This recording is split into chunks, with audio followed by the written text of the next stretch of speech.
ॐ नमः सिद्धेभ्यः।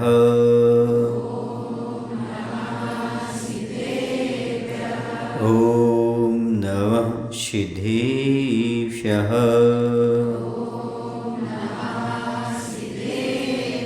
नमः श्रीवर्धमानाय निर्धूतकलिलात्मने सालोकानां त्रिलोकानां यदि विद्यादर्पणायते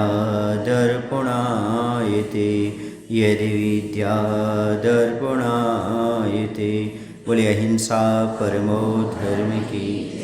देवादेव श्री महावीर भगवान की। आचार्य गुरुदेव भगवान श्री विद्यासागर जी महाराज की। आचार्य समय सागर जी महाराज की।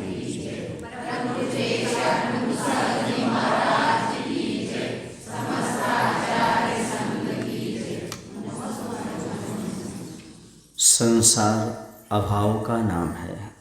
जहाँ कुछ ना कुछ अभाव बना रहे उसी का नाम संसार है। यहाँ कभी किसी भी प्रकार की पूर्णता उपलब्ध नहीं होती। यदि व्यक्ति के पास एक चीज़ है तो दूसरी नहीं होती, दूसरी है तो तीसरी नहीं होती। किसी के पास धन है तो मन नहीं है, किसी का मन है तो तन नहीं है। कोई धन से दुखी है, कोई मन से दुखी है, तो कोई तन से दुखी है। कहीं ना कहीं संसार में कुछ ना कुछ अभाव प्रतीत हो तो समझना इसी का नाम संसार है। और इसकी पूर्णता की चेष्टा में लगा हुआ व्यक्ति नाना प्रकार के पाप करता है, आश्रव करता है। पूर्णता कभी हो नहीं पाती और जीवन यूँ ही निकल जाता है और पाप कर्म का बंध हो जाता है। यदि आपके पास किस चीज़ का अभाव है तो महसूस कीजिए मैं संसार में हूँ, तभी हमारे पास इस चीज़ों का अभाव है। दांत मिले तो चना नहीं, चना मिले तो दांत नहीं, और दोनों मिले तो पचाने को आंत नहीं। कभी आदमी के पास दांत रहते हैं तो खाने को चने नहीं मिलते, जब चने मिलते हैं तो दांत गिर जाते हैं, और जब चने भी हों दांत भी हों तो पचाने को आंत नहीं होती। यहाँ पर कहने का तात्पर्य है जब पात्र मिलते हैं तब भाव नहीं होता। जब मुनि महाराज हमारे नगर में होते हैं या पात्र मिलते हैं तब उनको दान देने का भाव नहीं होता, और जब भाव होता है तो नगर में पात्र का लाभ होना बड़ा दुर्लभ होता है। और जब दोनों मिल जाएं तो पुण्य का योग होना मुश्किल है। नहीं समझ में क्या कि पात्र मिले तो दान देने के भाव नहीं हुए, ठीक है ना। जब भाव हुए तो नगर में महाराज नहीं। अब भाव भी हैं, महाराज भी हैं, परगाहन करने खड़े हैं, लेकिन पुण्य कहिए बिना पुण्य के मुनिराज हमारे दरवाजे पर खड़े नहीं होते। ये तीनों चीज़ें चाहिए, पात्र भी चाहिए, भाव भी चाहिए, उसके साथ साथ पुण्य भी चाहिए। याद रखना, महाराज बुलाने से नहीं आते, महाराज पड़गाने से आते हैं। और महाराज विधि के बिना नहीं आते। विधि समझते हैं आप लोग? किससे कहते विधि? नहीं नहीं नहीं नहीं नहीं, यहाँ विधि का अर्थ कर्म है। क्या है? विधि का लेख मिटता नहीं। विधि के बिना मुनि महाराज आती नहीं। महाराज लोग विधि लेके जाते हैं। विधि माने कर्म, अपना कर्म लेकर जाते हैं, और जिसके यहाँ पुण्य का उदय होता है तो योग मिल जाता है, तो वहाँ पर आहारचर्या संपन्न हो जाती है। ये विधि अलग चीज़ है, और विधि माने कर्म है। क्या है? कर्म। कर्म जहाँ ले जाता है वहाँ पर जाना पड़ता है। कभी कभी पैर खड़े ना करते हुए खड़े हो जाते हैं, और कहीं कहीं खड़े होने की इच्छा हो तो पैर आगे बढ़ जाते हैं। कारण उस समय उसका पुण्य का योग इसका नहीं था, उसका था। कभी कभी सोचने में लगता है, सोच कर जाते फलाने के यहाँ करने जा सकते हैं अपन, लेकिन आगे बढ़ते हैं तो मालूम पड़ता है कि उसके यहाँ रुकने के भाव ही नहीं होते, तो आगे बढ़ने की इच्छा हो जाती है, आगे बढ़ जाती है। तो कौन खींच कर लाता है? पुण्य लेकर आता है। समझ गए? आपके घर में यदि साधु पहुंच रहे हैं तो किसके उदय से पहुंच रहे हैं? पुण्य की वजह से आपके लिए। हमारे चौके से पड़गा नहीं हुआ, वो दूसरे चौके में चले गए, वहाँ पे कुछ ऐसी घटना हो गई। हाँ, फिर लौट करके आ गए। और हमारे चौके बाहर। बिल्कुल, जब तक आपने विशुद्धि बढ़ा के पुण्य कमा लिया तो आपके यहाँ आ गए। जब यहाँ से गए थे तब विशुद्धि में थोड़ी पुण्य में 5% 2% कमी होगी। जैसे वहाँ गए, ये महाराज अच्छे से आहार हो जाए, हमारे यहाँ क्यों नहीं आए, ऐसे भाव हुआ, पुण्य बढ़ा, लौट करके आपके यहाँ पड़गान हो गया। समझ गए? प्रबल पुण्य हो जाता है। चाहते हुए भी चलो इनके यहाँ नहीं जा रहे हैं, अपन दूसरे के यहाँ चलते हैं, है ना, क्योंकि ये परिचित हैं, इनके यहाँ नहीं जाते, लोग क्या कहेंगे सोच कर निकल जाओ, क्योंकि फिर लौट करके वहीं आना पड़ता है, क्योंकि सामने वाले का पुण्य प्रबल होता है, तीव्र होता है। समझ में आ रहा है आप लोगों को? ऐसे अपना पुण्य खींच करके लाता है। कौन खींच के लाता है? सामने वाला ना भी आना चाहे तो भी पुण्य हमारे पास खींच करके लाता है। जैसे यहाँ से बिहार हो गया था हमारा कुंभोज बाहुली साइड, लेकिन आपका पुण्य प्रबल था, आपको आदेश मिल गया, हमें लौट करके आपके यहाँ चातुर्मास्य में आना पड़ा। ये किसका है? पुण्य का। सुन रहे ना? बिन मांगे मोती मिले, मांगे मिले ना नौन। सुधार कर लो हमारी भाषा में। नौन समझते हो? नमक नमक कब बोलते हैं? उपू उपू उपू। हाँ। बिन मांगे मोती मिले, मांगे मिले न नौन, और जाके गुरुवर देते हैं, हरने वाला कौन? जिसके लिए गुरु देते हैं उसको कोई हरने वाला नहीं, उसका कोई छुड़ाने वाला नहीं। गुरु दे रहा है तो लो, उसमें क्या है? समझ गए? तो ये सब पुण्य का खेल है। जो कुछ भी प्राप्त हो रहा है वर्तमान में, ये सब पुण्य पाप का फल है। तो कह रहे हैं पुण्य चाहिए। समझ गए? उसके बिना काम नहीं चलता। देखो, वस्तु का उपलब्ध होने का पुण्य अलग है और वस्तु का उपयोग करने का पुण्य अलग है। वस्तु मिलना अलग है और भोग पाना अलग है।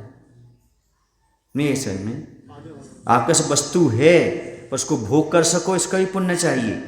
आपके नगर में साधु हैं, आप दान दे सको, इसका ही पुण्य चाहिए। जैसे किसी की शुगर की फैक्ट्री है, अगर स्वयं को शुगर है तो शुगर की फैक्ट्री क्या करेगी?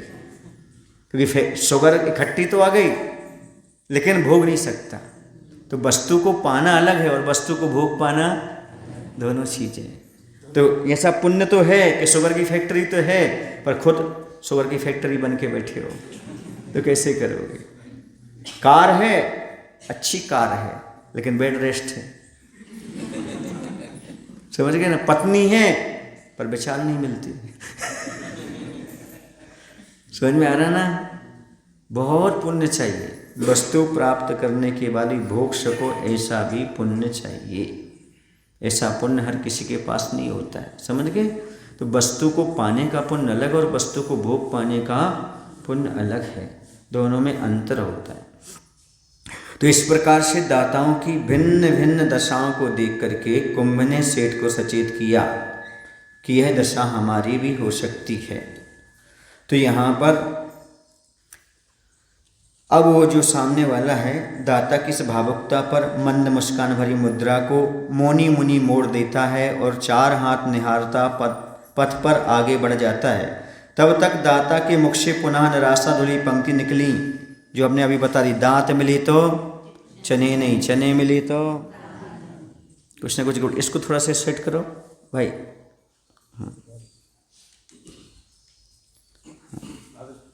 अब बढ़ा उसकी। तो इस प्रकार से भांति भांति की भ्रांतियां हैं, दाताओं से होती गईं। हाँ हाँ, यही स्थिति हमारी भी हो सकती है, यूं कुंभ ने कहा सेठ से। घड़ा कह रहा है कि गलतियां हमारी भी हो सकती हैं और सेठ भी को सचेत किया। पात्र से प्रार्थना हो पर अतिरेक नहीं। इस समय सब कुछ भूल सकते हैं पर विवेक नहीं। क्या कह रहे हैं? जब बहुत सारे चौके लग रहे हों, है ना, वहाँ पर आप भी लगा रहे हो, उस समय आप मात्र प्रार्थना कर सकते हो, अतिरेक मत करिएगा। भाषा का अतिरेक नहीं। महाराज हमारे यहाँ आते ही नहीं है, इतने दिन हो गए, ऐसा हो गया वैसा हो गया, ये अतिरेक नहीं। प्रार्थना, हे प्रभु हमें गंधोदक प्राप्त हो। क्या भाव हो? हमें गंधोदक प्राप्त हो। अतिरेक नहीं करना, क्योंकि भक्ति तो अंधी होती है, पर भक्त को अंधा नहीं होना चाहिए। क्या? भक्ति अंधी होती है, पर भक्त को अंधा नहीं होना चाहिए। भक्त को विवेक के साथ ही सारे कार्य करना चाहिए। एक अम्मा जी थी अमरकंटक में, है ना, 2003 की बात है। मैं भी वहीं संघ में चातुर्मास कर रहा था गुरु महाराज के चरणों में। तो एक अम्मा जी, देखो अतिरेक कहलाता ये, उन्होंने 4 महीने तक शांति रखी। 3 महीने 4 महीने जितने हो गए थे उन्होंने शांति रखी। जब उनको जाना था तो उसी दिन आचार्य के पास पहुंच गए और बोले, आचार्य जी 3-4 महीने हो गए, आपका गंधोदक नहीं मिला। क्या कहा? और जा रहे हैं और सब कुछ बांध बूंद करके चल दिया। वो आचार्य ने दूसरे दिन सोच लिया कि इनके यहाँ 3-4 महीने हो गए, चलो अपन चलते हैं। और आचार्य ने वही विधि ले ली, समझ लें, उन अम्मा के यहाँ पड़गाहन में जाना है। और आचार्य ने पूरा परिसर देख लिया, वो अम्मा दिखी नहीं। आचार्य का लाभ हो गया। क्या हो गया? लाभ हो गया। तो ये कहलाता है अतिरेक। प्रार्थना हो पर अतिरेक ना हो। जब आपको जाना था तो कहने की क्या जरूरत थी? 2-4 दिन पहले बोलते। समझ में आ रहा है ना? आप उसी दिन जा रहा, उसी दिन बोल के जा रहा कि हमारे यहाँ क्या नहीं हुआ? आहार नहीं हुआ। तो इस प्रकार का अतिरेक करने से आपका अंतरा तो वैसे ही पड़ा था, अब महाराज को और अलाभ हो गया, तो उसका कर्म का बंध और हुआ। दोष नहीं लगा क्या? महाराज को एक दिन आहारचर्या में विघ्न डाला तो उसमें अंतरा नहीं पड़ेगा क्या? पड़ता है। इसलिए विवेक के साथ ही कोई कार्य करना चाहिए, किसी चीज़ का अतिरेक नहीं करना चाहिए। तन मन और वचन से दासता की अभिव्यक्ति हो, पर उदासता की नहीं। सुन रहे? आप मन वचन काय से दासता की बात तो करो, पर उदास मत हो। दास तो बनो, भक्त तो बनो, पर उदास मत बनो। अपने आप को उदासीनता मत दिखाओ, अर्थात दुखी मन से मत कोई कार्य करो। ये है मन वचन काय से लघुता हो, नम्रता प्रकट हो, पर उदासता प्रकट ना हो। हमें ऐसा नहीं हुआ, हमें वैसा नहीं हुआ, दीनहीनता नहीं होना चाहिए। समझ गए?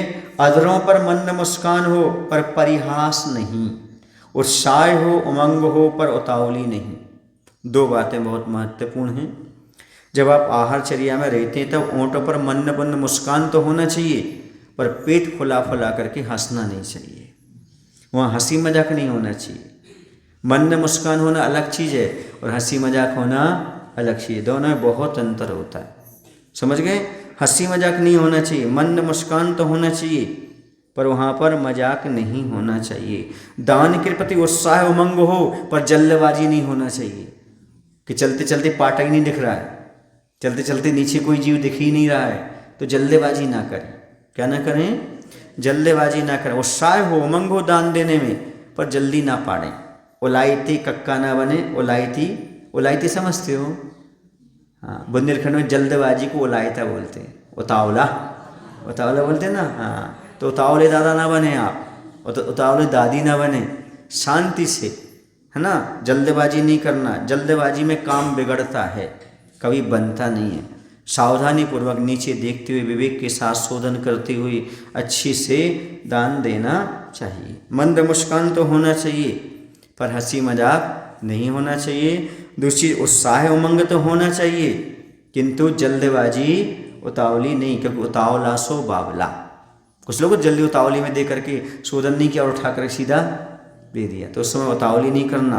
अच्छे से शांति से देख करके विचार करके पूर्व पर कौन सी सामग्री है, क्या चल रहा है, क्या नहीं चल रहा है, तब उस समय देना चाहिए। समझ? कुछ लोग इतनी उतावली करते हैं कि अंजलि में पानी होता है ना, पहले शोधन करते हैं, वो और आके चलाने लगते हैं। देख तो लो पहले अंजलि में क्या चीज़ है और क्या चीज़ नहीं है। समझ गए? तो उतावली नहीं करना, बल्कि क्या करना, सावधानी पूर्वक ही आहार दान देना चाहिए। अगली बात कह रहे हैं कि अंग अंग से विनय का मकरंद झरे, पर दीनता की गंध नहीं। क्या अर्थ हुआ इसका? दान के समय विनय की सुगंध तो आए, विनय तो झलके, मधुरता हो, लेकिन दीनता ना हो।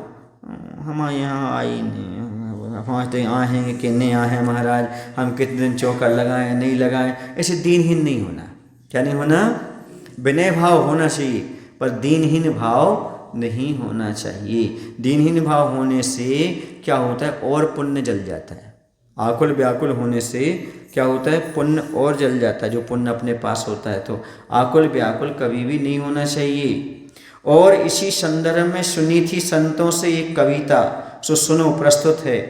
आदृत है बुध स्तुत है, धरती की प्यास लगी है, नीर की आस जगी है, मुख पात्र खोला है, कृत संकल्पिता है धरती की, दाता की प्रतीक्षा नहीं करना है, दाता की विशेष समीक्षा नहीं करना है, अपनी सीमा अपना आंगन भूलकर भी नहीं लांघना है, कारण पात्र की दीनता रहीमान दाता में मान का आविर्भाव कराती है, पाप की पालरी फिर भारी पड़ती है वह, और स्वतंत्र स्वाभिमान पात्र में परतंत्रता आ ही जाती है, कर्तव्य की धरती धीमी धीमी नीचे खिसकती है, तब क्या होगा, दाता और पात्र दोनों लटकते अधर में।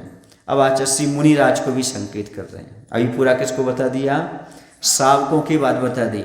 अब मुनिराज के लिए क्या होना चाहिए क्या नहीं, तो कह रहे इसी संदर्भ में स्वीकारते योग्य विद्वानों के द्वारा एक कोई कविता जिसने कभी सुनी पड़ी होगी, उसको अपने भावों में व्यक्त किया है। वो क्या किया है, सूरज की गर्मी से तपी धरती को प्यास लगी। गर्मी के समय क्या होता है, किसको प्यास लगती है, धरती को। धरती कौन हो गए, मुनि महाराज, और बादल क्या हो गए, दाता यानी सावक। ठीक है, तो प्यास लगी, जल पीने की इच्छा है, अतः धरती ने अपना मुख खोल रखा है। जगह जगह दरारें पड़ गई, दरारें पड़ जाती ना, दरार नहीं समझते, छेद हो जाते हैं, लाइन खिंच जाती है उसमें, क्यों, क्योंकि वो प्यासी रहती है। ऊपर से बरसात होती है तो सब प्लेन हो जाता है। आप खेत में जो काम करते हैं तो देखते होंगे। तो जल पीने की इच्छा है, तो धरती ने अपना मुख खोल रखा है, किंतु धरती भी कृत संकल्पिता है कि दाता का विशेष इंतजार नहीं करना, दाता का ज़्यादा इंतजार नहीं करना, और ना ही अच्छी बुरी मीमांसा करना, ये दाता अच्छा है ये बुरा है, इनके यहाँ अच्छा भोजन बनता है, इनके यहाँ खराब भोजन बनता है, ऐसी समीक्षा नहीं है। मिट्टी मिट्टी में मतलब भूख प्यास, भूख प्यास में, भूख प्यास नहीं लगती क्या है, शरीर है तो भूख प्यास का अर्थ है ना, निकलना, आहाचर्या को निकल रहे हैं, है ना, ये है। तथा अपना स्थान छोड़कर अन्यत्र भी नहीं जाना, विशेष इंतजार भी नहीं करना, अच्छी बुरी मीमांसा नहीं करना, और अपना स्थान छोड़ करके अन्यत्र भी नहीं जाना। कारण क्या है, पात्र यदि दीनहीन बनता है तो घमंड रहित दाता भी मान उत्पन्न हो जाता है उसको भी। यदि मुनिराज क्या करने लगे, अपना स्वाभिमान खोकर के याचना करने लगें, तो जो दाता मान रहे तो उसका भी अभिमान आ जाता। देखो हमारे बिना कोई नहीं है, हम नहीं आए तो काम नहीं बना, हमारे बिना काम नहीं चलता, होता है ना। कुछ व्यवस्थापक होते हैं जो ये समझते कि हमारे बिना काम हो ही नहीं सकता है, समझ गए ना। तो उनके लिए बताना जरूरी है ये कि ऐसा नहीं है, आपके बिना भी काम होता है, यहाँ दीनहीन होने की बात नहीं है। जिससे दाता को पुण्य के स्थान पर पाप का बंध हो जाता है।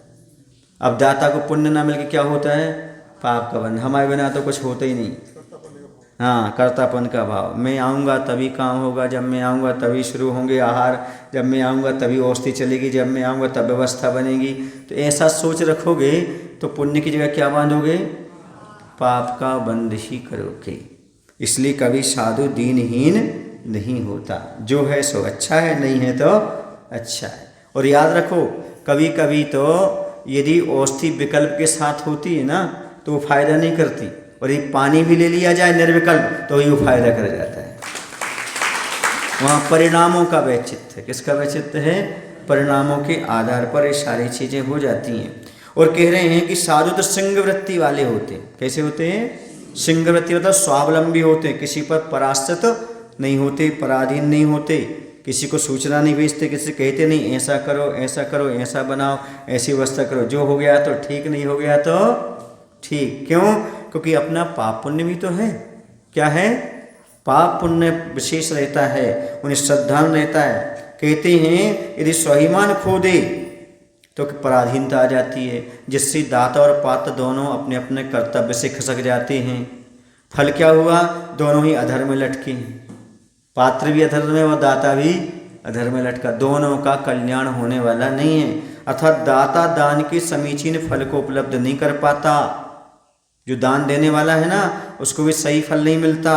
और पात्र मतलब मुनि महाराज जो असंख्यात गुणी कर्म की निजरा करते हैं ईश्वर समिति का निर्दोष पालन करके, तो वो नहीं हो पाता। समझ गए? ग्रंथों में कहा है एलक क्षुल्लक आदि का सावक 6 महीने तक उपवास कर लें, उतनी कर्म की निजरा नहीं कर पाते जो एक बार दिगंबर मुद्रा के धारी और निर्दोष आहार ग्रहण कर लें, उतनी कर्म की निजरा कर लेते। समझ में आ रहा क्या? एलक क्षुल्लक आदि का 6 महीने तक उपवास करके उतनी निजरा नहीं कर पाते जितने मुनिराज निर्दोष आहारचर्या करके उतनी कर्म की निजरा कर लेते हैं। क्योंकि दिगंबर मुद्रा का बहुत ही महत्व होता है, महाव्रती का बहुत बड़ा महत्व होता है। समझ में आया ना? इतनी कर्म की निजरा आहार करके कर लेते हैं महाराज। क्यों? क्योंकि वहाँ पर पूरा का पूरा मूल गुण का पालन होता है, समिति का पालन होता है, निरीह वृत्ति होती है, ब्रह्मचर्य की साधना की परीक्षा होती है और अपनी निरीह वृत्ति झलकती है, बीत रखता वहाँ पर। समझ गए? इतने सारे काम मुनिराज के हुआ करते हैं। और खड़ा होना सहज थोड़ी है, खड़े होकर के आहार लेना सहज नहीं होता। दिगंबर मुद्रा के साथ, दिगंबर मुद्रा के साथ, समझ गए? क्यों? मान लो बीच में घी रखा है, क्या रखा? घी, तुप्पा, और चारों तरफ आग लगी है, ठीक है ना? घी पिघले नहीं, घी पिघल नहीं रहा, ये आश्चर्य नहीं है क्या? अर्थात मुनि दिगंबर मुद्रा के साथ खड़े हैं, चारों तरफ बच्चियां हैं, महिलाएं हैं, फिर भी उनके मन में विकार नहीं आ रहा। ये सबसे बड़ा चमत्कार अतिशय है। उस समय मन को कितना कंट्रोल किया होगा, इंद्रियों को कितना कंट्रोल किया होगा, ये सबसे बड़ा अतिशय होता है। इसके बल पर मुनिराज की कर्म की नजरा होती है। दूसरा, आपने आहार दिया महाराज को, तो आपके पास जब थाली आती है, जब थाली में आप क्या देखते हो? अच्छी चीज़ ढूंढते हो कि बुरी चीज़ ढूंढते हो? अच्छी चीज़ कौन सी है? रसगुल्ला कहाँ रखा है ना? स्वादिष्ट चीज़ कहाँ रखी है? हाँ, वहाँ ध्यान जाता है। और महाराज को रसगुल्ला भी दोगे तो इसमें खराब चीज़ कौन सी है, मतलब इसमें अशुद्ध चीज़ तो नहीं आ गई। समझ में आ रहा ना? कौन सी चीज़ देखते हैं? और आप क्या देखते हो थाली में? अच्छी चीज़ कौन सी है। और महाराज ये देखते आगम के विरुद्ध कोई चीज़ तो नहीं आ गई जिसमें हमें अंतराय करना पड़े, निकालना पड़े, वो शोधन करते हैं। इसके बल पर तुम भी रसगुल्ला खाओ, महाराज भी खाएं, तुम कर्म का बंद करो, महाराज कर्म की नजरा करते हैं। क्योंकि वहाँ पर भाव किसका है? आगम की आज्ञा का पालन। किसका पालन चल रहा है वहाँ? आगम की आज्ञा का पालन चल रहा है। और पूरा का पूरा जो है चर्या का पालन चल रहा है। इसलिए वहाँ पर असंख्यात गुणी कर्म की नजरा निरंतर बनी हुई है, आहार लेते हुए भी। समझ रहे आप लोग? हाँ, आप उपवास करके उतनी नजरा नहीं कर पाते जितना महाराज निरीह वृत्ति से आहार करके कर लेते हैं। और साथ में आपकी भी करा देते हैं। क्यों? आप दान दोगे तो पुण्य का बंध और कर्म की निजरा नहीं होती क्या? होती है। तो आपकी भी पुण्य बंधने में कर्म निजरा के निमित्त बनते महाराज, और स्वयं भी अपनी कर्म की निजरा करते हैं। इस प्रकार का समझ गए? अब महाराज को लज्जा आती है किसमें? आहार लेने में। तब तो ऐसा करके जाते हैं, ऐसा चेहरा करके रहते हैं। सबको छोड़ दिया फिर भी हाथ फैलाना पड़ता है। सबको छोड़ दिया फिर भी एक के लिए मात्र, किसके लिए? पेट के लिए। हाथ क्या करना पड़ता? ऐसा करना पड़ता है। बाकी सारी चीज़ें छोड़ दी। तो आहार लेने में महाराज को संकोच और लज्जा का अनुभव होता है कि मैं सब कुछ त्याग कर चुका हूँ, फिर भी मुझे पेट के कारण शरीर को चलाने के लिए, संयम की साधना करने के लिए, व्रतों का पालन करने के लिए, रत्नात्रय की साधना के लिए एक बार आहार लेना पड़ता है। इस उसका नाम है आहार। हार को बुला लिया, हार समझते ना? हार पर आ जाए आहार। महाराज की जहाँ हो जाती हार, उसका नाम है आहार। और आपको मिल गया उपहार, आजा हार। महाराज हमारे घर आ गए तो हमें उपहार मिल गया, ये है आहार। समझ गए? महाराज की हो जाती हार और आपको मिल जाता उपहार, उसका नाम क्या है? आहार। समझ में आ रहा है आपको कि नहीं? महाराज को तो हार मानना पड़ती। क्यों? क्यों क्या करे, जाना पड़ता है। जब नियम लिया है कि जीवन में कोई चीज़ ग्रहण नहीं करेंगे, फिर भी भोजन ग्रहण करना पड़ता है। समझ गए? यहाँ उस समय लज्जा आती है कहाँ जाऊँ, कैसे उठूँ। महाराज ये तो आपका मूल गुण है, मूल गुण होते हुए भी किसका होता है? अब पेट के लिए देखो उसके यहाँ जाना पड़ रहा है, हाथ फैलाना पड़ रहा है, ऐसा होता है। जब महाराज बनोगे तब समझ में आएगा। क्या बनोगे? चक्रवर्ती भी हों और मुनिराज बन गए तो गरीब से गरीब की कुटिया में भी मान का मर्दन करने के लिए जाना पड़ेगा, वहाँ जाते ही हैं। समझ में आ रहा है आपको? अब कोई विकल्प नहीं ऐसा। पर उस समय क्या थी? लज्जा आती, कितना लूँ, कैसे लूँ, बार बार लूँ, ये तो जसाने वाला दे रहा है, लो महाराज, लो महाराज, लो महाराज। महाराज करे नहीं भैया, नहीं भैया, बस इतना बहुत हो गया। समझ में आया ना? उस समय महसूस होता है। एक सज्जन बोले, महाराज जी हम ये तो बताओ, जब आप आहार देते जब कैसा लगता था, और अब आहार लेते हो तो कैसा लगता है? क्या बोले? जब आप ब्रह्मचारी थे, घर में थे, जब आहार देते तब कैसा लगता था, और अब लेते हो तो कैसा लगता है? तो मैंने कहा, जब मैं आहार मुनिराज को देता था तो ये भावना भाता था मैं कम मुनि बन करके इस प्रकार का आहार लूँगा, और अब जब मैं आहार लेता हूँ तो भगवान से प्रार्थना करता हूँ, हे भगवान ये आहार लेना जल्दी छूटे, और जो सामने खड़े हैं ना ये आहार लेने लगे, ये मुनि बन जाए, मेरा आहार लेना छूट जाए, और जो दे रहे हैं ना ये मुनि बन करके आहार लेने लगे। समझ गए ना? ये दूसरी बात, हे भगवान इन्हें एक आध दिन को महाराज बना दो ताकि इन्हें मालूम पड़ जाए महाराज बन करके जबरदस्ती आहार कैसे लिया जाता है, कैसे चर्या का पालन किया जाता है। समझ आ रहा है? तो आप लोगों को भी जब दान दे तो ये भावना भाना, हे भगवान जैसे मुनिराज ऐसे आहार ले रहे हैं, ऐसे मैं भी कब दिन आएगा जब मैं मुनि बन करके अंजलि में आहार ग्रहण करूँगा। समझ गए? ऐसी भावना उस समय, भावना संत साधु बन के बिचरूं वह घड़ी कब आएगी, चल पड़ूं मैं मोक्ष पथ पर वह घड़ी कब आएगी। दान देते समय भावना माना, कब मैं मुनि बन करके इस प्रकार की चर्या का पालन करूँगा। और मैं क्या सोचता हूँ, हे भगवान मेरा आहार पानी छूटे, जल्दी केवल ज्ञान हो, कबल आहार से मुक्त हो जाऊं, और इन सबको आहार लेने का अभ्यास हो जाए, समझ जाए कि आहार कैसे लिया जाए। ऐसा में हाँ, और ये अनुभव भी हो जाए कि जबरदस्ती कैसे दिया जाता है, खड़े होकर के आहार कैसे लिया जाता है सब चीज़ इनको अनुभव में आ जाए। इस प्रकार से कह रहे। तो क्या कहा ये? मुनिराज कभी दीनहीन नहीं होते, भूखे रह सकते हैं, सल्लेख न कर सकते हैं, पर कभी याचना नहीं करते, दीनहीन नहीं होते।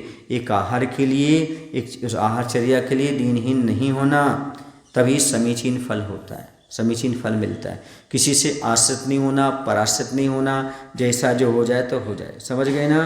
किसी से बंदिश में नहीं होना, जो जैसा हो जाए अच्छी बात, नहीं हो जाए तो नहीं। किसी की पराधीनता को स्वीकार नहीं करते, और किसी से बंद करके नहीं चलते कि जब तक वो नहीं आएगा जब तक हम शुद्धि नहीं करेंगे, जब तक वो नहीं आएगा जब तक हम औषधि नहीं लेंगे, जब तक वो नहीं आएगा जब तक ऐसा नहीं करेंगे। ये साधु की चर्या नहीं है। साधु अपने स्वतंत्र है, सिंह वृत्ति वाला है, जब जाए जब निकलना, जब आना जब। समझ गए? ये साधु का अपना होता है। आज इसने यही सिखाया है। क्या? कोई बंदिश नहीं। ग्रस्त है, समाज में जाओ, समाज संभालेगा। कौन संभालेगा? अपने पास कोई रखने की जरूरत नहीं, ना ब्रह्मचारी ना ब्रह्मचारिणी ना कोई नहीं। समाज के बीच में जाओ, समाज जैसी चर्या कराती है उसका पालन करो, बस। समाज जाने, समाज का विषय है, जैसा वो बना के खिलाए, जैसे करे उनकी व्यवस्था है। समझ गए? आए समझ में? बिहार यहाँ में बहुत जरूरी है कि मान लो कहीं नहीं है तो कोई साथ में चल रहा तो व्यवस्था अलग है वहाँ की, लेकिन नहीं, जब समाज में रहते तो समाज में तो समाज अपने हिसाब से करेगी, उसका कर्तव्य।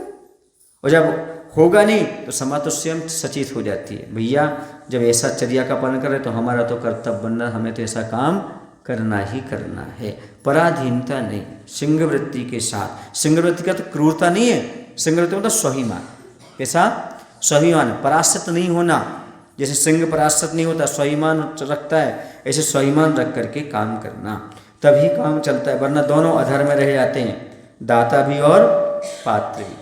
तभी तो काले काले मेघ सघन ये अर्जित पाप को पुण्य में ढालते, जो सत्पात्र की गवेषणा में निरत हैं, पात्र के दर्शन पाकर भाव विभोर गदगद हो, गड़गड़ाहट ध्वनि करते सजल लोचन युगल, सावन की 64 धार पात्र के पाद प्रांत में परिपात करते।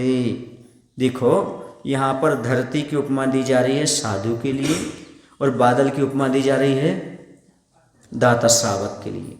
तो कह रहे हैं तभी तो काले काले बादल, जो ऊपर काले काले बादल रहते हैं वो क्या करते हैं, बरस जाते हैं। अर्थात आप लोगों ने जो कहीं ना कहीं से पाप से पैसा कमाया है, क्या कमाया है, पैसा, क्योंकि पैसा बिना पाप के नहीं आता।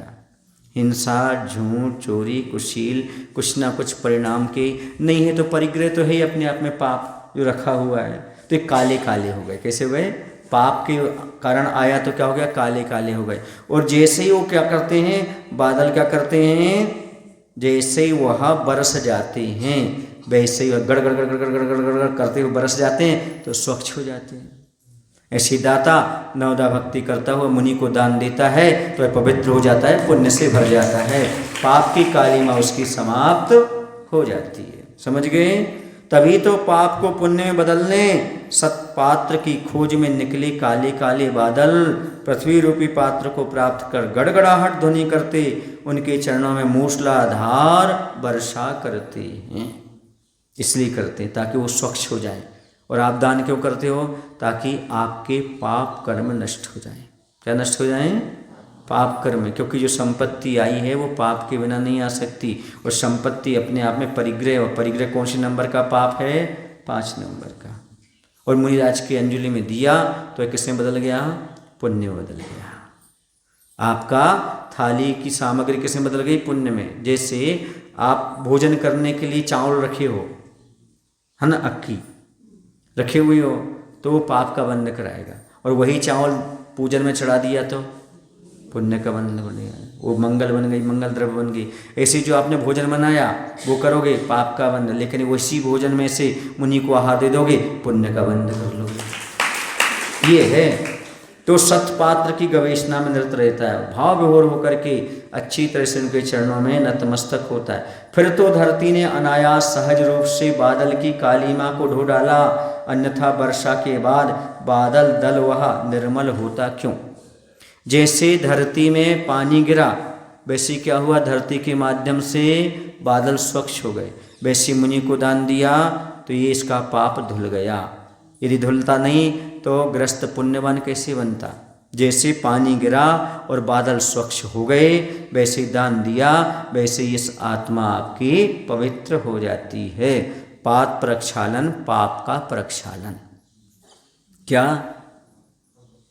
पाद प्रक्षालन किया महाराज का और आपका हुआ पाप प्रक्षालन। ये पाप प्रक्षालन नहीं है, सही मायने में तो पापों का प्रक्षालन है। मुनि का प्रक्षाल करने से, भगवान का प्रक्षाल करने से अपने पापों का प्रक्षाल हो जाता है। कुंभ के मुख से कविता सुनी, कम शब्दों में सार के रूप में दाता की गौरव गाथा आहार संहिता ही सामने आई। आदर्श में अपना मुख दिखा, विमुख हुआ जो आदर्श जीवन से, जिस मुख पर बेदाग होने का दम्भ भर दमक रहा था। सेठ की आंखें खुल गईं, स्वयं को संयत किया उसने, सब कुछ भ्रांतियां धुल गईं। अब देखिए बहुत सारी भ्रांतियां जो पाल रखते हैं लोग वो समाप्त हो जाती हैं। तो कुंभ के मुख से कम शब्दों में सारभूत कविता सुनी, किसने, सेठ ने। सुनते ही दाता और पात्र का यथार्थ स्वरूप समझ में आ गया। दाता क्या है और पात्र क्या है, उनका क्या कर्तव्य होना चाहिए दाता का, और पात्र की कैसी चर्या होना चाहिए, दोनों हमें ज्ञान हो गया। सेठ जी की आंखें खुल गईं, सभी भ्रमों को छोड़ स्वयं को संयमित किया सेठ ने। उसकी भ्रांतियां दूर हो गईं और स्वयं को उसने संयमित कर लिया। और क्या हुआ आगे, तो कहते हैं सेठ की आंखों में से आंसू भी आ गए। कई बार ऐसा लगता है, व्यक्ति को लगता है कि हम जो हैं हम नहीं करेंगे तो काम नहीं चलेगा, लेकिन जब मालूम पड़ा नहीं ये तो सौभाग्य है, ये तो पुण्य का उदय है कि हमारे लिए मुनिराज का दर्शन हो रहा है, आहार देने का सौभाग्य प्राप्त हो रहा है। ऐसा तो नहीं है कि कोई व्यक्ति 2-4 आहार दान ना दें तो महाराज की चर्या ना चले, या पहले आप ही क्या चर्या करा रहे थे, ऐसा नहीं है। ये सारा अभिमान अपने आप समाप्त हो जाता है, क्योंकि जब पुण्य का उदय आता है तो 12 साल का अकाल भी पड़ जाए तो भी जंगलों में भद्रबाहु महाराज को देवता आकर के आहार की व्यवस्था करते। समझ गए? इसी दक्षिण प्रांत में, कहाँ? दक्षिण प्रांत में देवताओं ने आकर के भद्रबाहु महाराज को क्या दिया? आहार दान दिया। दे तो नहीं सकते, लेकिन उस समय व्यवस्था नहीं थी इसलिए दिया। महाराज को मालूम पड़ेगा तो नहीं लेंगे। समझ गए? योग्यता ना होती हुई देवता आहार दे लेते हैं, लेकिन महाराज को मालूम पड़ जाता है तो फिर महाराज प्रायश्चित लेते हैं। उस समय परिस्थिति ऐसी थी, अकाल पड़ा था और जंगल में महाराज रुके थे। उन्होंने देवताओं ने वहाँ पर नगर बसाया। क्या बसाया? नगर बसा करके आहार दान दिया। मालूम कैसे पड़ा? तो महाराज आहार करके दूसरे स्थान पर जाकर के ठहर गए। एक महाराज कमंडल भूल गए, तो भद्रबाहु महाराज से, आचार्य महाराज से आज्ञा लेकर वो कमंडल लेने आए। वहाँ आए तो ना कोई नगर था, ना कोई लोग थे, मात्र एक वृक्ष पर कमंडल लटका हुआ था। उन्होंने आकर महाराज को बताया, फिर महाराज ने क्या किया? प्रायश्चित लिया और सारे शिष्यों को प्रायश्चित दिया। इस प्रकार से समझ गए? हाँ, क्योंकि वह संयम ग्रहण नहीं कर सकते। कौन? देवतागण। और उनका कोई भी सामग्री नहीं होती, वो सब अपने माया से इकट्ठी करते हैं, इसलिए वो पात्र दान के भागीदार नहीं होते। फ्री परिस्थिति में वो दिए ही हैं, ऐसा उल्लेख आगम में मिलता है। समझ गए? तो यहाँ पर कहा जा रहा है कि यदि आप समीचीन फल चाहते हो तो अपनी भ्रांतियों को दूर करने की आवश्यकता है। कविता श्रवण ने उसे बहुत प्रभावित किया। पुनः संकेत मिलता है सेठ को, अब 100% निश्चित है पात्र का अपनी ओर आना। अब उसे लगा, आते हुए पात्र को लगा कोई विशेष पुण्य फल होने वाला है हमारे पास, अब निश्चित हमारे सामने मुनिराज आ रहे हैं। जैसे जैसे प्रांगण पास आता गया वैसे वैसे पात्र की गति में मंदता आई और पात्र को अनुभूत हुआ कि उसके पदों को आगे बढ़ने से रोककर अपनी ओर आकृष्ट कर रहा है कोई विशेष पुण्य परिपाक। जैसे महाराज उस सेठ के पास आते हैं वैसे उनके पैर की गति धीमी हो जाती है। जब पैर की गति धीमी हो जाती है तो महाराज को लगता है अब किसी का पुण्य फलने वाला है, तभी हमारे पैर क्या हो गए? धीमे धीमे हो गए हैं। पात्र की गति को देखकर और सचेत हो, श्रद्धा संवेद हो, अति मंद भी नहीं अति अमंद भी नहीं, मध्यम मधुर स्वरों में अभ्यागत का स्वागत प्रारंभ हुआ।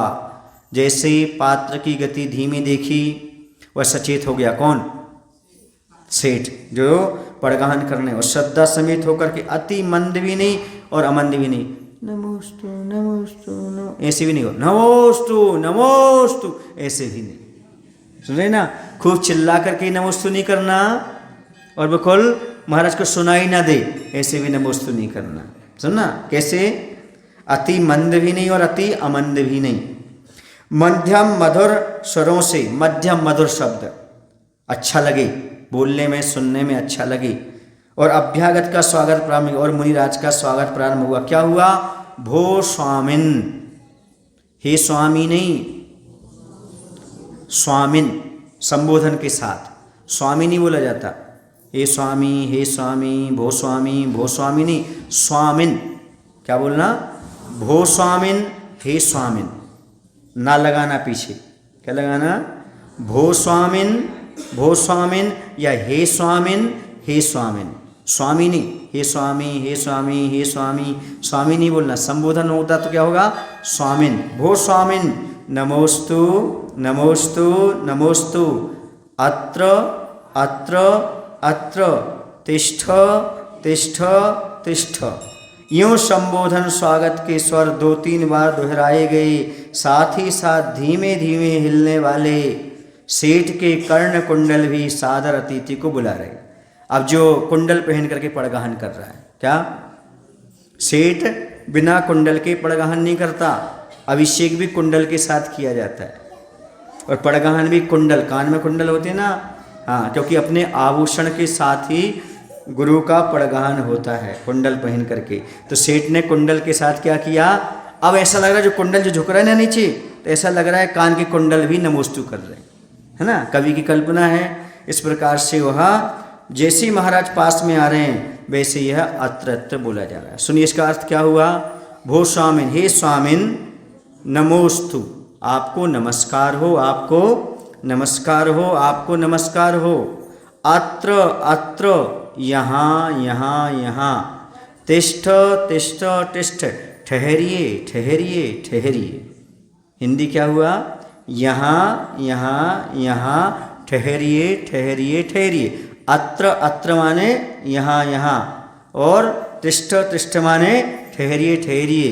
हम आपका पड़गहन करें तो आप यहाँ पर ठहरिएगा, समझ गए ना। ऐसे स्वर में बोलना है। अब अत्र अत्र कब बोलना है, जब नज़दीक आ जाते हैं, निकलने के बाद नहीं, जब नज़दीक आ जाते हैं। अत्र अत्र अत्र। और तिष्ठ तिष्ठ वहाँ नहीं बोलना उतने दूर, वरना वहीं खड़े हो जाएंगे महाराज। तिष्ठ तिष्ठ कहाँ बोलना, जब महाराज के पैर बिल्कुल थमने लगें तब क्या बोलना, 4 कदम बचें, तिष्ठ तिष्ठ तिष्ठ। वरना बोल रहे अत्र अत्र अत्र, तिष्ठ तिष्ठ तिष्ठ। तो वहीं नहीं रोकना महाराज को। कहाँ रोकना है, जब 4 कदम आगे रह जाते तब तिष्ठ तिष्ठ तिष्ठ। अब आप लोग उसका भाषा को बदल करके अत्रो अत्रो तिष्ठो तिष्ठो बोलने लगते हैं। उसका शुद्ध उच्चारण क्या है, अत्र अत्र अत्र तिष्ठ तिष्ठ तिष्ठ। आत्रो आत्रो नहीं हो, तिष्ठो तिष्ठो नहीं है। शुद्ध संस्कृत क्या है, भो स्वामिन अत्र अत्र अत्र तिष्ठ तिष्ठ। लेकिन मधुर शब्द में बोलना, नहीं तो धक्का से मारो, अत्र अत्र, ऐसे नहीं, मधुर शब्दों, तिष्ठ तिष्ठ। फिर तो वो आत्रो यात्रो अच्छा लगता है फिर तो क्योंकि भाषा कड़क नहीं होना चाहिए। भाषा कैसे होनी चाहिए, विनय वाली होना चाहिए, और अच्छी शब्द लगना चाहिए, आजू बाजू सुनने वालों को भी अच्छा लगे, ऐसी भाषाएं बोलना। और इसको दोहराना, कितना करना, 2-3 बार दोहराना भी। एक बार बोल करके नहीं चुप हो जाना, है ना। अत्र अत्र दूर से भी बोलते जाओ और बोलते जाओ, आइए स्वामी आइए स्वामी। और 2-3 बार दोहराए गए, साथ ही साथ धीमे धीमे हिलने वाले उसकी कुंडल भी। कुंडल क्यों झुक रहे हैं, क्योंकि सिर झुका करके बोलना है, अत्र अत्र तिष्ठ, ऐसा नहीं, झुक करके, ताकि कुंडल भी आपके झुक जाएं। अत्र अत्र तिष्ठ तिष्ठ, पूरी झुक करके अच्छी तरह से करो, पर इतनी भी मत झुको कि आपकी साड़ी जो है ना पूरी ज़मीन पर लौटने लगे। वो हमेशा ऊंची रखना चाहिए। आपकी साड़ी या धोती जो कुछ भी है वो ज़मीन को स्पर्श नहीं करना चाहिए। यदि अपनी शुद्धि बना करके रखना है तो साविकाओं को साड़ी और पुरुषों को, सावक को धोती, जमीन से स्पर्श नहीं कराना चाहिए, तभी उनकी सही शुद्धि बनती है। आते जाते खड़े होते आपका वह वस्त्र जमीन पर स्पर्श नहीं होना चाहिए, क्योंकि जमीन पर सब प्रकार की चीज़ रह सकती है। पैर तो धो लोगे, वस्त्र कहाँ से धोगे वहाँ पर, है ना। इसलिए थोड़ी विशुद्धि के साथ ही काम करना चाहिए। फिर कहते हैं अभय का आयतन अतिथि का रुकना है प्रांगण में, निराकुल अविचल फिर क्या कहना।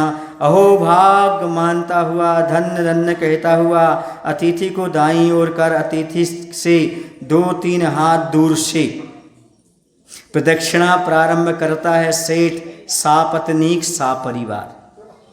क्या हुआ, अब जैसे महाराज वहाँ पर खड़े हो गए, जब महाराज वहाँ पर खड़े हो जाते हैं तो वह क्या करता है, अतिथि अभय प्रदाता है।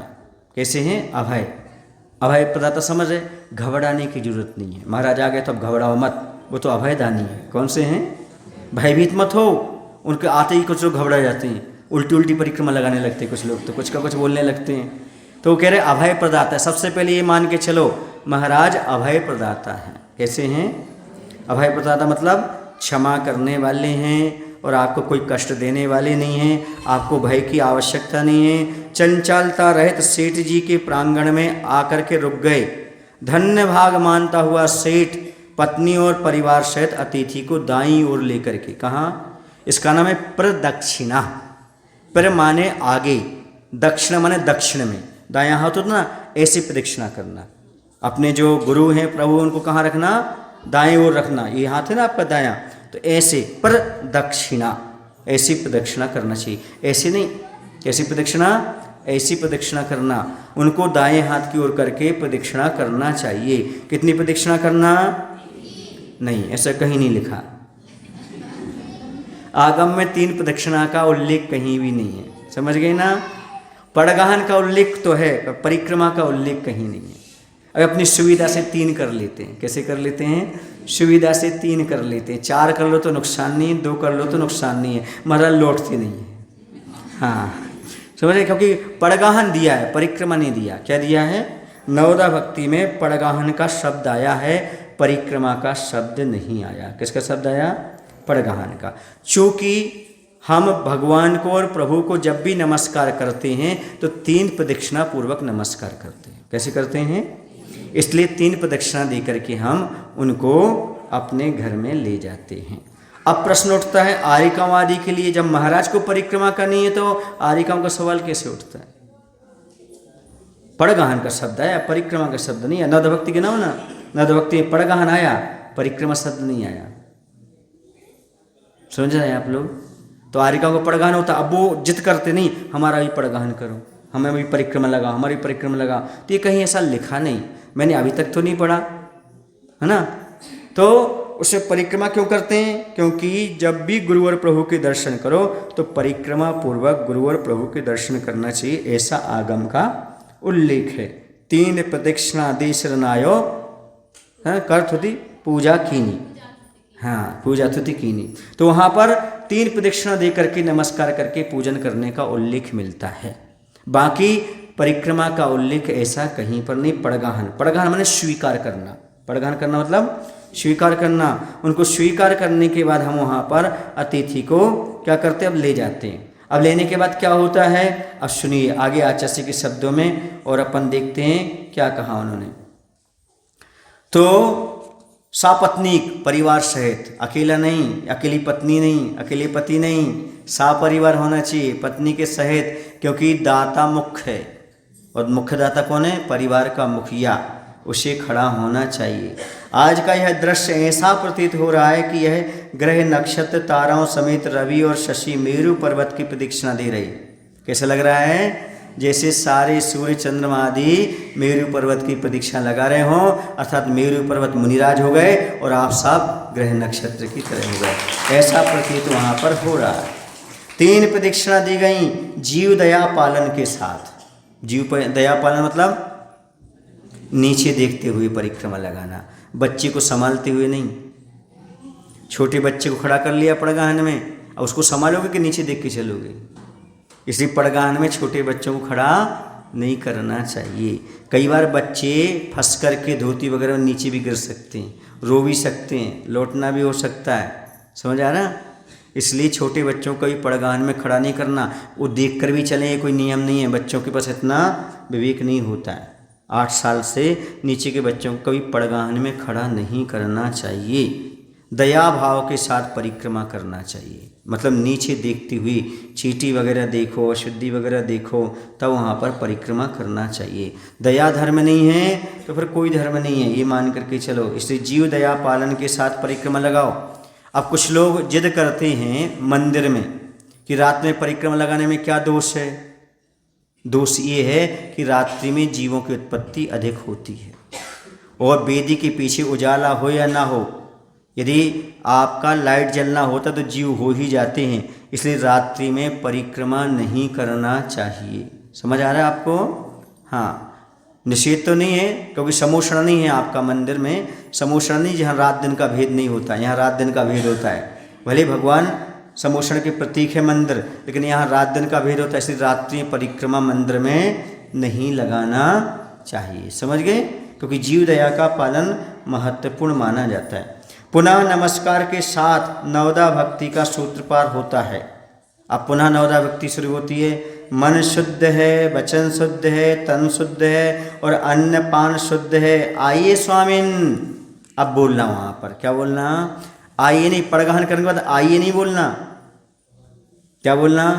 वहाँ खड़े होकर नहीं, मन शुद्धि, वचन शुद्धि, काय शुद्धि, आहार शुद्ध है महाराज, पधारिए, हमारी कुटिया को पवित्र कीजिए। वहाँ भी शुद्धि बोलना। कहाँ पर?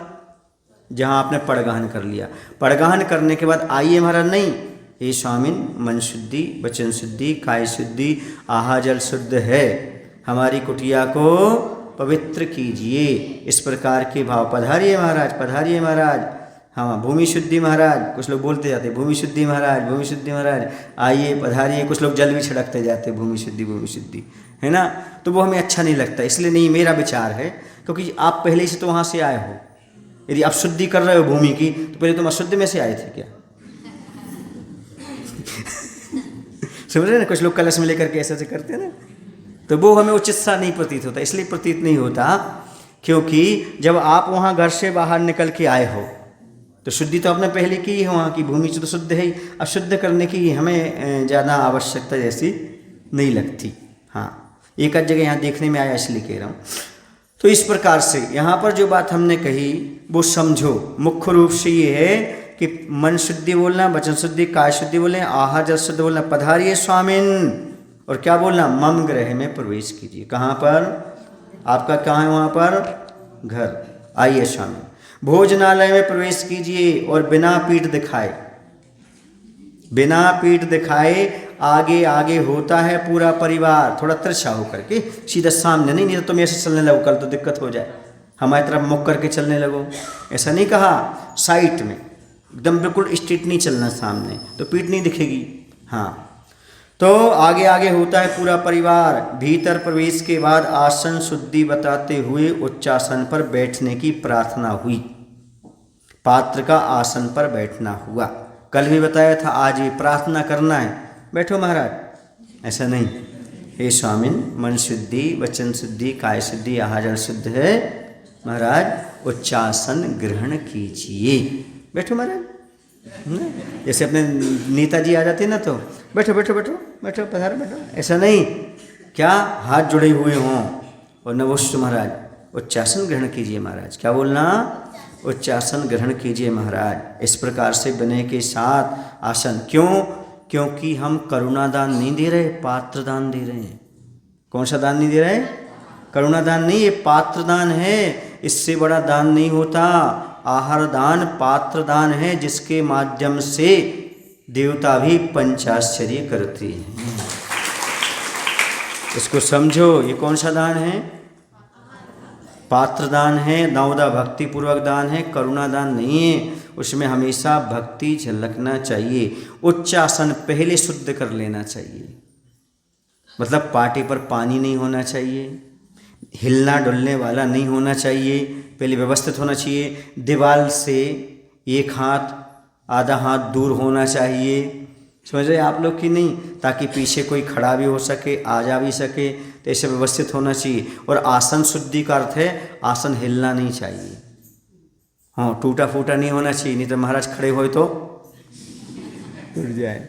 व्यवस्थित होना चाहिए। नीचे जीव नहीं हो, पलट करके पहले उसको देख लेना चाहिए, इसके अंदर चींटी वगैरह तो अंदर नहीं है, वरना महाराज बैठे तो फिर वो निकल आए चींटी। समझ में आ रहा है ना? तो विवेक के साथ उस पर कोई भी पानी वगैरह नहीं डला होना चाहिए, रस वगैरह नहीं डलना चाहिए, सूखा भी नहीं होना चाहिए, डलने के बाद सूख जाए तो भी नहीं, साफ होना चाहिए, क्योंकि वो शरीर में इन्फेक्शन पैदा कर सकता है। इस आसन की शुद्धि भी करना परम आवश्यक होती है। आसन शुद्धि बताते हुए, क्या बताते हुए? आसन शुद्धि, उच्चासन से बैठने की प्रार्थना करना। फिर पादाभिषेक हेतु पात्र से किया जाता है विनम्र निवेदन। निवेदन को स्वीकृति मिलती है। हे स्वामी, मैं पाद प्रक्षण करना चाहता हूँ। क्या? हे स्वामी, मैं पाद प्रक्षण करना चाहता हूँ। फिर महाराज अपने पैर सामने कर देंगे, स्वीकृति दे देंगे। पलाश की छवि को हरते अविरति भीरु अब अवतरित हुए रजत के थाल पर पात्र के युगल पाद तन लो, उसी समय गुरु पद के प्रति अनुराग व्यक्त करता थाल भी।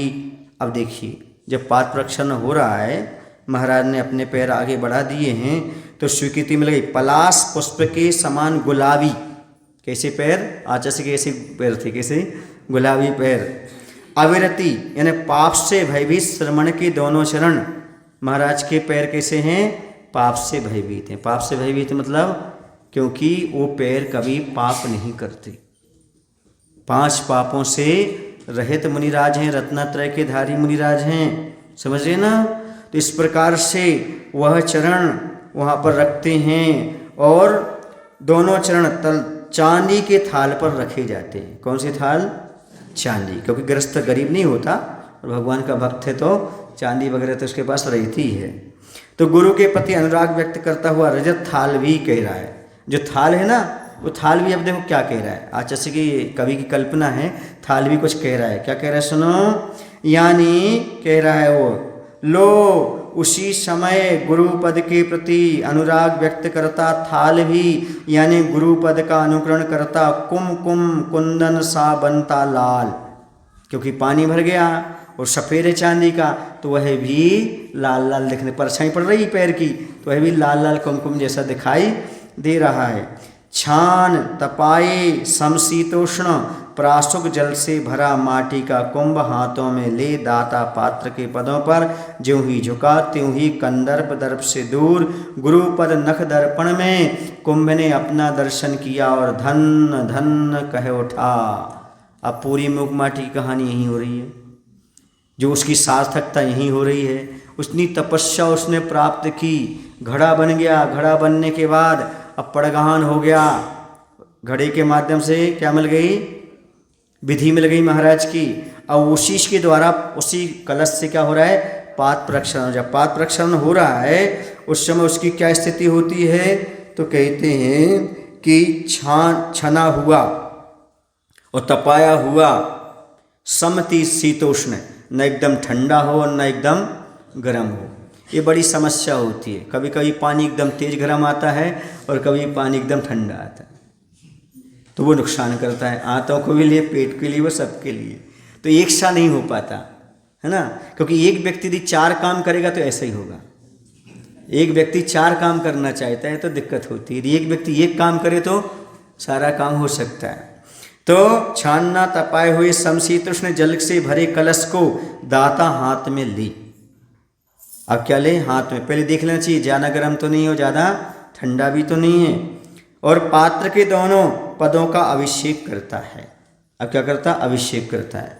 झुके हुए कुंभ के काम वासना मान घमंड से दूर गुरु महाराज के चरणों की अंगुली के नख रूप दर्पण में अपना दर्शन किया। अब घड़ा झुक गया, और झुका तो नाखून में वो अपना चेहरा देख रहा है। कौन देख रहा है, घड़ा देख रहा है। और धन धन जय जय गुरुदेव की जय जय, ये कह उठा, बोल जय जय गुरुदेव की कहने लगा। कौन, घड़ा। समझ गए, उसको भी आनंद आया, धन धन उठा, जय जय गुरुदेव की जय जय। इस घड़ी की विचार साकार जो हुए, पथगत पीड़न वेदन जो कुछ बचा खुचा कालुष सर्वस सौपन को यहीं पर अर्पण किया। शरण चरण हैं आपके तारण तरण जहाज, और भवधड़ी तक ले चलो करुणा कर गुरुराज। क्या कह रहे हैं, शरण चरण हैं आपके तारण तरण जहाज, भवदधि तट तक ले चलो करुणा कर गुरुराज। कौन कह रहा है, ये घड़ा कह रहा है। यूं गुरु गुणगान करते विघ्न विनाशक विभव विधायक अभिषेक संपन्न हुआ। प्रक्षालन भी आनंद से भरे सबने गंधोदक मस्तक पर लगाया। परिवार सहित इंद्र की भांति सेठ लग रहा है। अब कैसा लग रहा है, इंद्र की भांति सेठ लग रहा है, जब महाराज को क्या दे रहा है, आहार दे रहा है। तो देखो आचार्य कह रहे हैं वहाँ पर हर प्रकृति का घटक स्तुति कर रहा है। कुंडल ने स्तुति कर ली, थाली ने स्तुति कर ली, घड़े ने स्तुति कर ली। समझ गए, ये सब अपने आप को धन्य मान रहे हैं, क्योंकि बीतरागी गुरु को पा करके सारी प्रकृति धन्य हो जाती है। अपने आप को सब धन्य धन्य मानते हैं, बाकी तो सब खाने पीने में कलश का उपयोग करते हैं, पाप का बंद करते हैं। कलश भी सोच रहा, थाली भी सोच रही। देखो आज हमारा सौभाग्य है, आज हमें पाप प्रक्षालन करने का अवसर प्राप्त हो रहा है। हाँ, कवि के माध्यम से जड़ वस्तुएं भी चेतन का चोला पहन लेती हैं। कवि के माध्यम से, किसके माध्यम से, कवि के माध्यम से वो भी अपने आप को धन्य स्वीकार कर रही हैं। कहने का तात्पर्य ये है, उस मालिक की वो वस्तुएं धन्य हो गई। मालिक की थाली कब धन्य हुई, जब आहार दान में हुई। बाकी तो पाप का बंद करा रही थी वो थाली, लेकिन जैसे उसने दिया तो पुण्य का बंद कराने लगी। इसलिए दाता की चीज़ें कब धन्य हुई? जब वह मुनिराज के आहार दान में उपयोग में आ गई। समझ गए ना? ये भाव कवि के हैं। किसके हैं? किसके द्वारा अभिव्यक्त करवाए जा रहे हैं? इन सब वस्तुओं के द्वारा अभिव्यक्त कराए जा रहे हैं। और कौन कर रहा है? कवि कर रहा है। और कवि कौन है? आचार्य भगवंत। वो कह रहे हैं गृहस्थ को ऐसे खुश होकर के कार्य करना चाहिए, ऐसे अपने आप को आनंद की अनुभूति करना चाहिए। अब देखो ना, प्रश्न ये उठता है, जब महाराज के वो आहार होते हैं, और आपने सुना होगा जटायु ने पाद प्रक्षालन के गंधोदक में लौट गया था। सुनिए, आप लोगों ने कहानी नहीं सुनी? उसके पंख सोने के हो गए थे। इतना परिवर्तन कैसे हुआ? आत्मा में हुआ। आत्मा के परिवर्तन होता, पर शरीर में कैसे? शरीर तो जड़ है, तो इतना परिवर्तन क्यों हो गया? क्योंकि आत्मा में परिवर्तन हुआ तो जड़ पदार्थों में भी इतना परिवर्तन हो गया। इतना आप कभी कहानी सुनाएंगे, आपको वक्त मिलेगा तो। उसने क्या हाँ, तो उसने क्या हुआ? वह लूट गया, क्योंकि पूर्व भाव का उसको संस्कार आ गया था, और कौआ बन गया था वो, गरुण, जटायु बन गया था। उसने देखा गिद्ध, उसने देखा कि महाराज के आहार हो रहे, और राम सीता पड़गान किया और गंधोदक बाहर रख दिया। तो उसको पूर्व भाव का याद आ गया, तो गंधोदक लेने गया, उसी में लौट गया तो उसके स्वर्णमय पंख हो गए। यह है गंधोदक का प्रभाव। शरीर में भी इतना परिवर्तन आ जाता जब आत्मा में परिवर्तन होता है। तो अब प्रश्न उठता है, फूल मालाएं हैं, है ना, और सांप है। सांप फूल माला में कैसे परिवर्तित हो जाते हैं? कहाँ गायब हो जाता है? जब कोई क्षत्रियों पर वो दोष लगता है और कोई उन पर गलत व्यवहार करके सांप डालता है, तो सांप क्या बन जाता है? फूल की माला। और वो तलवार क्या बन जाती? फूल माला बन जाती है। और शूली सिंहासन बन जाती है।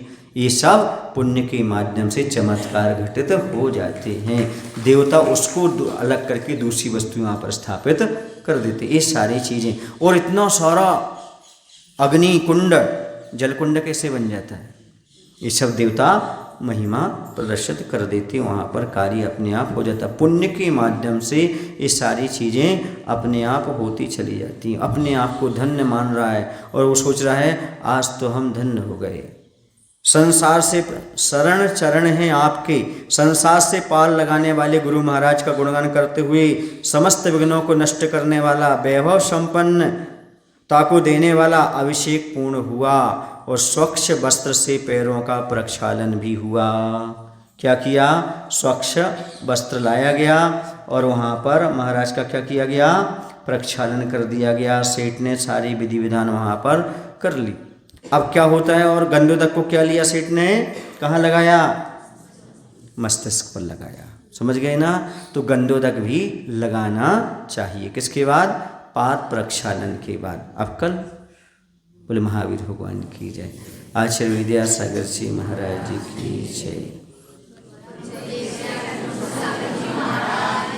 हे प्रभु, हम सभी को इतनी शक्ति, इतनी बुद्धि देने की कृपा करो, ताकि हम लोग अपने जीवन में आहार दान की महिमा विधि को समझ करके समीचीन रूप से पालन करते हुए आत्मकल्याण में प्रवृत्त हो सकें।